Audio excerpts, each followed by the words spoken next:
Liberté et amnistie, des slogans scandés à Barcelone lors d'une manifestation de soutien et de solidarité avec le dirigeant indépendantiste catalan Carles Puigdemont. Rassemblement pour dénoncer le vote du Parlement européen qui a levé l'immunité de l'eurodéputé et ex-président de la Catalogne. Exilé en Belgique, il risque désormais une extradition vers l'Espagne. Carles Puigdemont qui est avec nous à Bruxelles. Merci beaucoup d'être avec nous sur TV5 Monde. Vous avez parlé d'un jour triste pour le Parlement européen et pour la démocratie dans l'Union européenne. Pourtant, il y a de nombreux députés européens qui vous ont soutenu, qui ont voté contre la levée de cette immunité. Oui, ça c'est une... En fait, on n'attendait pas, on comptait qu'il y aurait une majorité qui serait pour la levée de l'immunité, mais vraiment, c'est une bonne surprise de voir qu'il y a presque 300 membres du Parlement européen qui n'ont pas soutenu cette pétition clairement politique. Donc il y a quand même un message politique, malgré la défaite parlementaire. Il y a un message politique que, bien entendu, on considère très positif à l'égard de notre combat qui doit poursuivre. Mais comment vous l'expliquez? Est-ce que vous y voyez par exemple le fait que le nouveau chef de la diplomatie européenne, Josep Borrell, est un Catalan, mais contre les indépendantistes ou pas forcément? Oh, il est clairement contre les indépendantistes. En plus, il a protagonisé un épisode en fait désagréable lorsque, pendant une démonstration, il a appelé à désinfecter Catalogne des indépendantistes. Donc, il est clairement rallié contre nous et ça a en quelque sorte une mauvaise influence sur l'image de l'Union européenne lorsqu'elle essaye en fait, de demander dans d'autres pays dans lesquels les droits de l'homme sont clairement violés, d'agir avec une voix claire en demandant le respect que d'ailleurs l'Espagne n'a pas sur le dissident politique. Est-ce que vous avez peur d'aller en prison? Je suis été en prison déjà en Allemagne, 12 jours. Je suis préparé, mais ce n'est pas question de si moi je n'aime pas du tout aller en prison, bien sûr, mais ce n'est pas une question personnelle.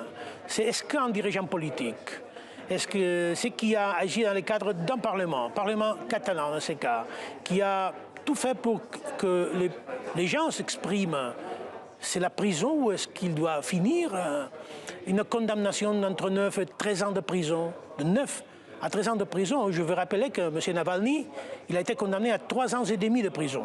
Et le leader catalan, entre 9 et 3 ans et 13 ans de prison, c'est pas concevable, c'est pas acceptable. Donc oui, je peux aller à prison, je risque d'y aller, mais je vais me battre, pas pour ma liberté, mais parce qu'il s'agit en fait de citoyens européens qui vivent en Catalogne, qui veulent être représentés par nous, et qui en fait demandent quelque chose absolument dans le cadre de ce rule of law européen, qui c'est de s'exprimer, de voter, de condamner. Carles Puigdemont, est-ce que vous regrettez la tenue de ce référendum que Madrid jugeait illégal? Est-ce que vous pensez, avec le recul, que ça a été une erreur stratégique? Au contraire, je suis fier d'avoir été le président du gouvernement catalan qui a donné la possibilité aux Catalans de s'exprimer et de gagner une bataille contre la répression espagnole ces jours-là, dans lequel la police espagnole a battu avec une grande violence des gens innocents, pacifiques, qui essayaient de se démontrer.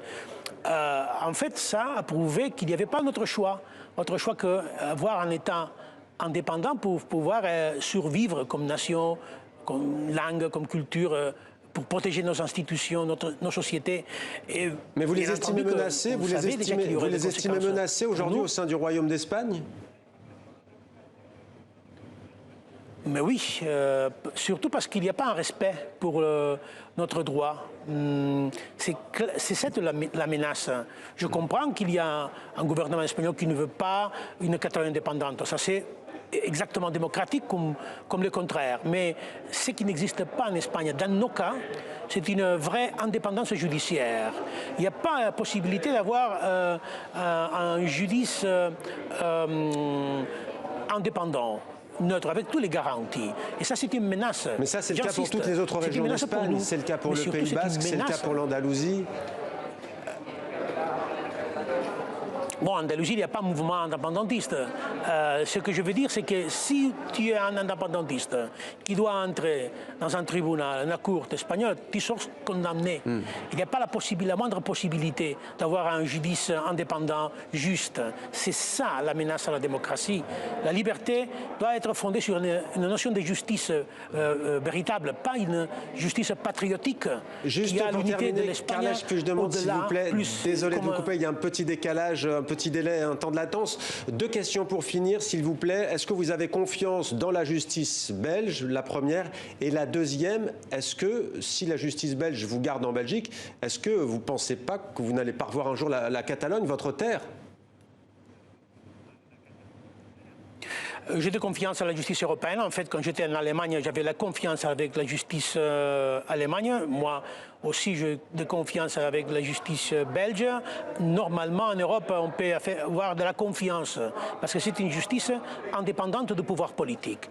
Deuxièmement, il y a un risque que je ne puisse pas retourner chez moi. Mais ça serait une injustice pour moi, mais surtout parce que ça voudrait dire qu'il y a eu un échec dans la recherche d'une solution politique, un conflit politique. C'est ça le pire. Ce n'est pas ce qui se passe à ma vie, ce sont des questions personnelles, mais surtout ce qui se passe dans la résolution de ces conflits.